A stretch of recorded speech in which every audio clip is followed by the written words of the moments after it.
Hello everyone, I hope everybody is doing all right. My name is Titik Shuera. इस वीडियो के अंदर अपन एथिक्स एंड एनवायरनमेंट को स्टार्ट करेंगे। एथिक्स एंड एनवायरनमेंट के बाद अपन एथिक्स एंड पॉलिटिक्स वगैरह इन सब चीज़ों के ऊपर जो है थोड़ी बहुत डिबेट डिस्कशन वगैरह करेंगे।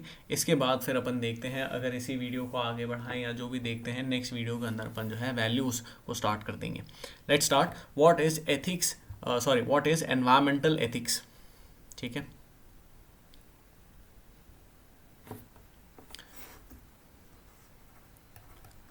तो एनवायरमेंटल एथिक्स को आप सिंपल फॉर्म में एक इस तरीके का रिलेशन कह सकते हो, relation between human and environment. और इसी चीज़ को, क्योंकि चूंकि ये बहुत ज़्यादा हल्की डेफिनेशन है, तो इसी को थोड़ा सा अपन जो है अपने यूपीएससी वगैरह और उस एस्पेक्ट के हिसाब से इसको थोड़ा सा बढ़िया बड़ा बनाते हैं। तो यहाँ पे अगर देखो तो human and environment and its non human inhabitants. Simple है, ठीक है। इसका क्या मतलब हुआ? इसका ये मतलब हुआ कि एक रिलेशन अपन यहाँ पे स्टडी करते हैं, ठीक है। तो स्टडी, यहाँ पर आगे स्टडी भी लिख दो भले, study of relation between human and environment and its non human inhabitants. ठीक है, इनहैबिटेंट्स का मतलब है कि भाई वहाँ पे एनवायरमेंट या एक जैसे आपने घर बना दिया तो उस घर के अंदर रहने वाले लोग, ठीक है। तो यहाँ पे नॉन ह्यूमन जो है, यहाँ पर फ्लोरा फौरा दोनों चीज़ें आ गई, ठीक है। इसके अलावा और क्या चीज़ है? तो field of study focusing on relation of human to environment and its non human inhabitants. It involves moral obligation of humans towards environment. तो एक मॉरल ऑब्लिगेशन जो कि हम एनवायरमेंट की तरफ रखते हैं या फिर हमारी है, that is also falling here, ठीक है। तो moral obligation of human to environment, समझ में आया? फिर इसके बाद क्या चीज़ है, एक नेक्स्ट कंसेप्ट आता है पॉल्यूटर पेस का। पॉल्यूटर पेस का कंसेप्ट बहुत ही ज़्यादा सिंपल है। पॉल्यूटर पेस के कंसेप्ट का ये मतलब होता है कि whoever हैज़ या फिर whoever will destroy the environment, whoever will pollute the environment shall reap the consequences। इसका ये मतलब है कि अगर आपने पॉल्यूशन करा तो फिर आपको उस पॉल्यूशन का जो है रिजल्ट वगैरह देखने को मिलेगा, समझ में आया? ठीक है, तो polluter pays, who causes pollution pays, simple सी बात है। फिर उसके बाद क्या चीज़ है, ये भी यहाँ पे ये हु कॉजेज पॉल्यूशन पेज से बढ़िया तो आप डेफिनेशन जो मैंने यहाँ पे बताई उस चीज़ को आप लिख सकते हो, अगर आ जाए तो। वैसे आने के चांसेस कम हैं, ठीक है। वैसे एनवायरनमेंट और एथिक्स और इसके ऊपर क्वेश्चन आए हैं, बट बहुत ज़्यादा डायरेक्ट क्वेश्चन नहीं है, ठीक है। अगर आ जाए तो उस कंटिजेंसी वाले केस के अंदर मैं आपको ये चीज़ बता रहा हूँ, ठीक है। Suppose the government of India is thinking of constructing a dam in a mountain valley bound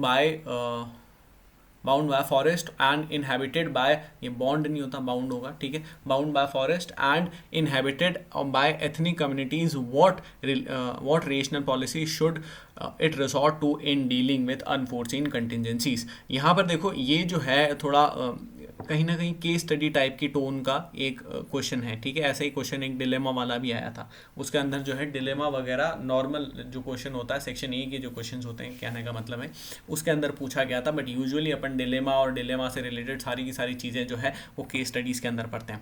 what is meant by environmental ethics? Why is it important to study discuss any one environmental issue from the view point of environmental ethics? Now this discussing any one environmental issue is subjective matter, समझ में आया? जैसे वो happiness वगैरह का concept था, अब ऐसे हैप्पीनेस का कंसेप्ट फिलोसफिकल उसमें हेडोनिज्म वगैरह और वो सब चीज़ें आती है, उन्हें अपन देखेंगे। लेकिन उसके बावजूद भी उसमें ये पूछा गया था कि what is happiness to you, आपके लिए हैप्पीनेस क्या है, समझ में आया? तो उसी तरीके से यहाँ पर एक एनवायरमेंटल इशू डिस्कस करना है जो है आपके पॉइंट से, तो this will be different from for everyone, है ना।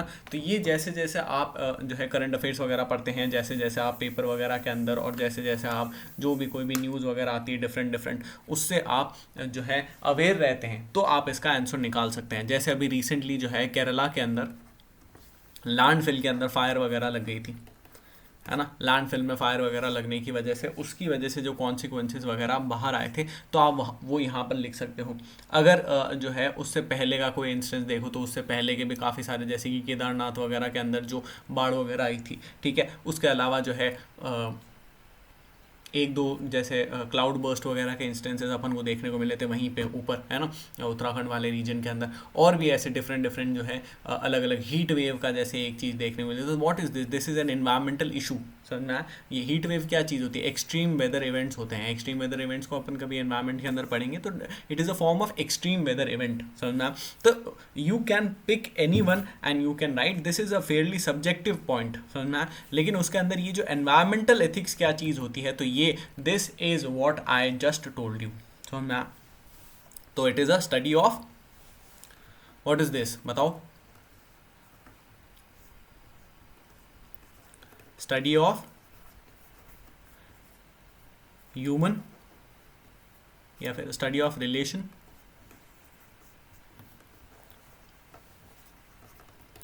Of human to environment and its non human inhabitants. समझ में आया, ठीक है, दैट इज एनवायरमेंटल एथिक्स। बस सिंपल सी बात है।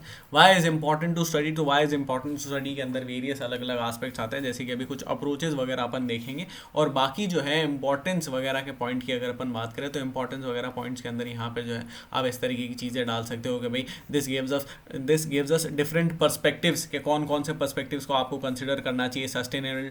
सस्टेनेबल डेवलपमेंट वगैरह की तरफ अपन को ले जाता है। उसके अलावा अपन को जो है एक जो ग्राउंड वैल्यूज़ है, जो बेसिक ह्यूमन टेंडेंसीज हैं, जो कि जो है उनके करीब ले जाता है, या फिर जो अपन को करना चाहिए, व्हाट शुड बी डन। समझ में, not what have been done or what is to be done, ठीक है, but what should be done, what should we do, ठीक है, what is the ideal option, ठीक है। फिर उसके बाद क्या चीज़ है,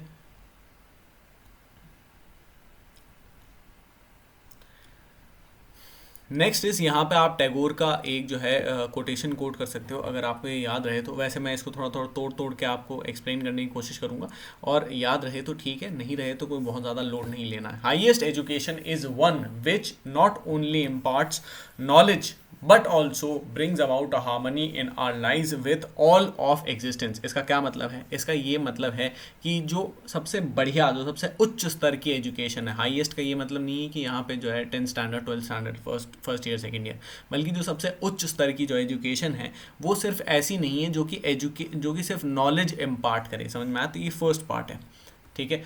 ये इससे बढ़िया एजुकेशन का ये मतलब नहीं होता कि वे आपको ज्ञान पकड़ा दिया, ये लो खा जाओ, घोट के पी जाओ और उसके बाद अगले दिन आ जाना, ठीक है। This is not the highest level of education, but what is it, it is which brings about a harmony. तो ये एक हार्मनी क्रिएट करता है, एक हार्मनी लेकर आता है, किसके साथ में, कहाँ पर, तो अपनी लाइव्स में, ठीक है, अपने जीवन में, किसके साथ में, ऑल ऑफ एग्जिस्टेंस के साथ में। What is all of existence, it is environment. समझना, which includes flora and fauna, entire non human inhabitants. समझ में आया, ठीक है, तो ऑल ऑफ एग्जिस्टेंस, ठीक है, बेसिक। फिर इसके बाद क्या चीज़ है, अप्रोचेस टू एनवायरमेंट। तो अप्रोचेस टू एनवायरमेंट देखो तीन है, पहली है कंजर्वेशन अप्रोच, दूसरी है लिबर्टेरियन और तीसरी है इकोलॉजिकल, ठीक है।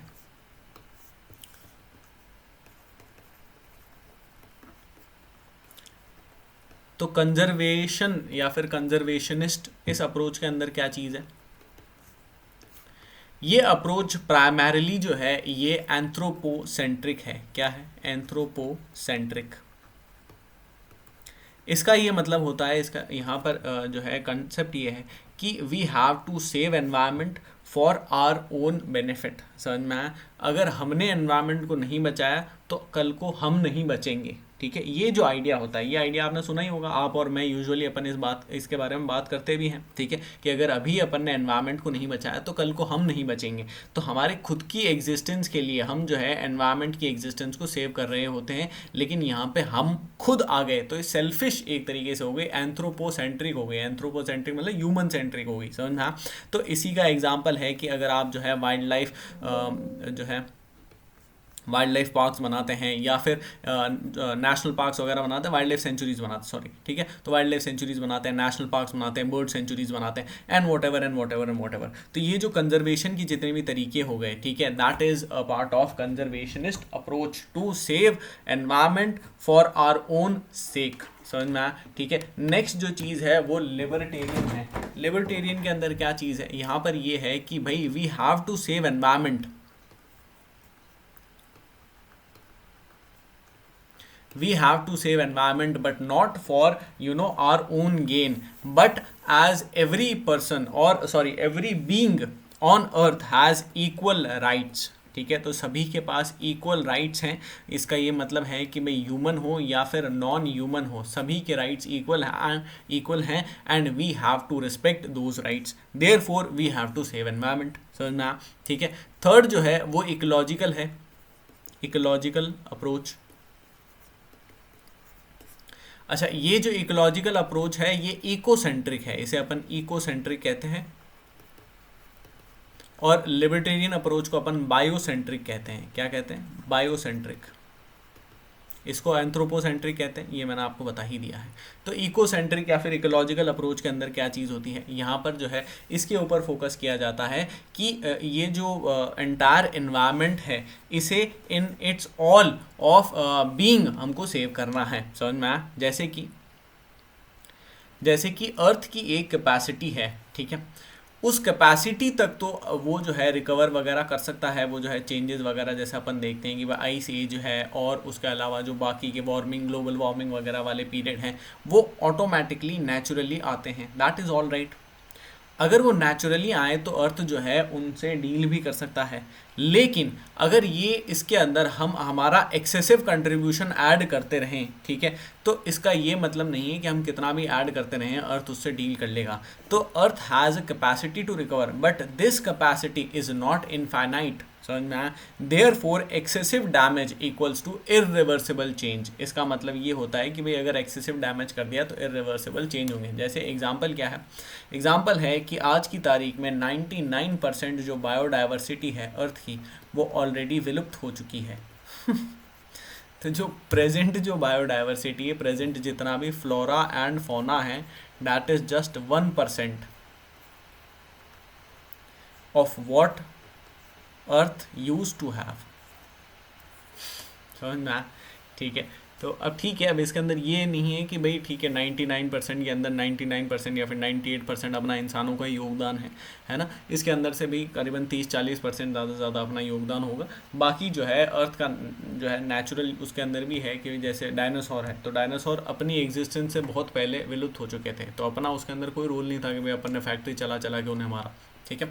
फिर इसके बाद क्या चीज़ है, तो एक्सेसिव डैमेज वगैरह, इरिवर्सिबल चेंज वगैरह, ये सारी चीज़ें आ गई, है ना। तो these were the 3 kinds of approaches to ethics या फिर एनवायरमेंटल एथिक्स, है ना। तो environmental ethics is field of study focusing on relation of human to environment and its non-human inhabitants. It involves moral obligation of humans towards environment, ठीक है, ठीक है। Third चीज is polluter page. Polluter page का मतलब होता है कि one who causes pollution page for it, समझ में आया, accordingly.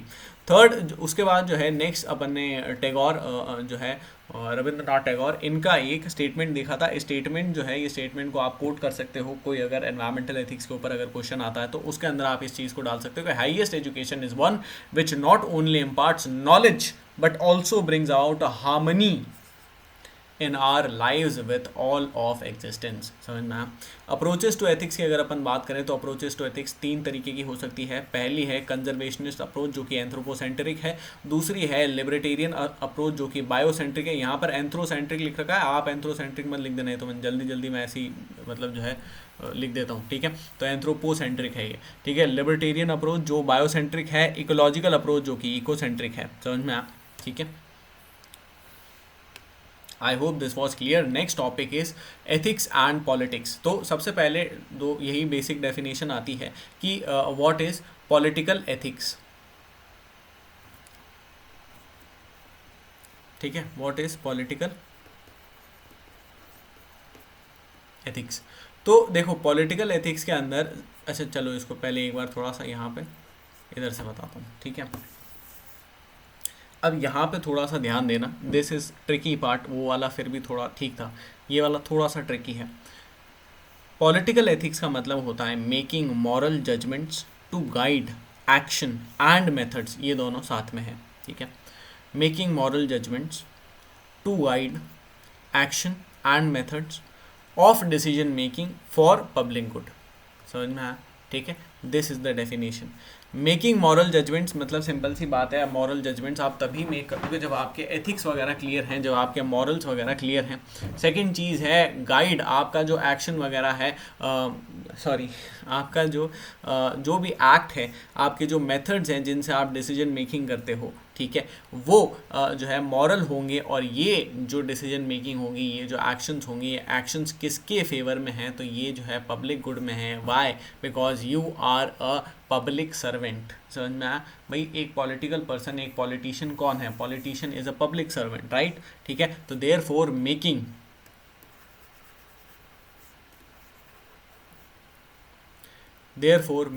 moral judgments to guide action and methods of decision making for public good. This is the definition of political ethics. अब यहाँ पे जो अप्रोचेस हैं, यहाँ पर भी 3 तरीके की अप्रोच आती है। पहली है सेपरेटिस्ट अप्रोच, ठीक है। दूसरी यहाँ पर जो है, यहाँ पर मैंने नाम नहीं दिया है, इसका आप नाम दे दो इंटीग्रल अप्रोच। और तीसरी है इनसेपरेबल अप्रोच, ठीक है। अब इन तीनों ही अप्रोचेस के अंदर, या फिर यहाँ पर चलो इस चीज़ को लिखते हैं, तो अप्रोचेस टू पॉलिटिकल एथिक्स, पहली जो अप्रोच है that is separatist approach. Separatist approach ये कहती है कि ethics and politics, these are two different things and this should not be combined or should not be hope, we should not hope that they are one and the same. समझ में? इसका क्या मतलब है? इसका ये मतलब है कि as politics involves very strong struggle for power, therefore one should not expect politician to be very ethical. समझ में आया? ठीक है, this is what Machiavelli says. Now who says this? तो Machiavelli says this. Who is Machiavelli? Machiavelli देखो एक philosopher thinker type के person हुए, है ना। और इन्होंने एक बुक लिखी थी, प्रिंस करके बुक लिखी थी। बड़े आदमी हैं, ठीक है, अपने लेवल के नहीं हैं, थोड़े से ऊंचे लेवल के आदमी, लेकिन जो बुक लिखी थी और लार्जली जो बुक के अंदर चीज़ें हैं उनका क्रिटिसिज्म बहुत ज़्यादा होता है। इसलिए क्रिटिसिज्म होता है, ये इटालियन डिप्लोमेट थे वैसे, ठीक है, इसलिए क्रिटिसिज्म होता है क्योंकि यहाँ पे इन्होंने ये जो बुक है ये एंटायरली दीवानगी के तौर पर लिखी है। जैसे अगर आज की तारीख में मैं एक बुक लिखता हूँ कि राहुल गांधी, ठीक है, और मैं राहुल गांधी की पूरी वहाँ पर दीवानगी कर रहा हूँ, इतने बढ़िया है, उनकी दाढ़ी का बाल इतना बढ़िया है, उनकी दाढ़ी के बाल से सोना टपकता है, मैंने देखा है, हाथ में लिया था, फिर उसके बाद मैंने जूलर को बेचा भी था, मुझे पैसे भी मिले थे, ठीक है। तो मतलब इस तरीके की जो चीज़ें हैं बहुत ज़्यादा, अगर आप किसी चीज़ को मतलब, ठीक है, उन्होंने दाढ़ी का बाल और इतना तो नहीं बोला होगा, लेकिन ठीक है, मैं उसको थोड़ा सा फैंटेसाइज करके बता रहा हूँ। तो इस तरीके से जो है उन्होंने उनके जो किंग थे, तो उन किंग के बारे में बहुत ज़्यादा कहीं, बहुत ज़्यादा, बहुत महान ये राजा हुए, ऐसे राजा हुए, वैसे राजा हुए, ये सब बातें करी। समझ में आप? ठीक है, तो दिस इज मैकियावेली। फिर इसके बाद जो है ये तो सेपरेटिस्ट अप्रोच हो गई। सेपरेटिस्ट अप्रोच के बाद एक अप्रोच जो है वो एरिस्टोटल देते हैं, है ना। इस अप्रोच का नाम अपन ने जो है इंटीग्रल रखा है, क्योंकि मुझे कुछ और नाम मिल नहीं रहा था, ठीक है, तो इंटीग्रल रखा है। इंटीग्रल के अंदर क्या चीज़ होती है, एरिस्टोटल के बारे में आई होप आप लोग जानते होंगे। ये जो है प्लेटो के शिष्य रहे थे। Plato is a very very big person और एरिस्टोटल भी कुछ कम छोटे नहीं है, ठीक है। तो इंटीग्रल अप्रोच के अंदर ये बोलते हैं कि पॉलिटिक्स जो है और एथिक्स जो है ये दोनों ही बहुत ज़्यादा जो है इंटरमिंगल्ड है, and ethics is part of politics. तो ये पॉलिटिक्स हो गया, इसके अंदर एथिक्स है, ethics is part of politics, therefore they should not B separate. Should not पे ध्यान देना, शुड नॉट, इसका क्या मतलब है नेक्स्ट थर्ड वाली अप्रोच के अंदर बताऊंगा, ठीक है। तो शुड नॉट बी सेपरेट, इसका ये मतलब यहाँ पर ये जो है इस अप्रोच के अंदर ये चीज़ है कि पॉलिटिक्स एथिक्स साथ में जाते हैं, उन्हें साथ में रखे तो ही बेहतर है। Ethics is for human good and politics is for societal good या फिर पब्लिक गुड। समझ में आया? इस तरीके की यहाँ पर बात है। थर्ड जो अप्रोच है थर्ड अप्रोच बात करती है कि भाई ethics and politics are inseparable. Inseparable का मतलब होता है कि भाई इन दोनों को अलग किया ही नहीं जा सकता है, अगर इन्हें अलग करेंगे तो मतलब निकलेगा डिजास्टर। इस अप्रोच को जो है कहीं आप इस तरीके से कह सकते हो कि इस अप्रोच की बात कौन करते हैं, तो गांधी जी करते हैं। गांधी जी कहते हैं कि भाई politics without ethics is useless worthless, समझ में आया, ठीक है। देयरफॉर अब ये इसलिए ये ऐसा क्यों कह रहे हैं, ये ऐसा इसलिए कह रहे हैं कि politician is also a public servant. Politician भी उतने ही पब्लिक सर्वेंट हैं जितने आप और मैं हैं। ठीक है, मज़ा आया ना। Politician is also a public servant and therefore is expected to work for public good. और यहीं पर अगर जो है वो इस तरीके की प्रैक्टिस करते हैं कि भाई वो इनसेंसिटिव हैं, है ना, टू एनी पर्टिकुलर कह लो आप, कलेक्ट कह लो, ठीक है, या फिर सेक्ट कह लो, to any particular sect which can be on racial ground, gender ground, है ना, रिलीजियस ग्राउंड, वॉट एवर, ठीक है, तो that is not ethical, that is not right. Example is जो नुपुर शर्मा केस है, ठीक है, तो नुपुर शर्मा केस को आप यहाँ पे कोट कर सकते हो, या फिर जो रशिया यूक्रेन वॉर है, रशिया यूक्रेन वॉर के ऊपर ऑलरेडी एथिक्स के अंदर क्वेश्चन आ चुका है, ठीक है, तो उस तरीके की चीज़ों को आप कर सकते हो कि this is not very much ethical, समझ में आया, ठीक है, तो ये एक चीज़ है।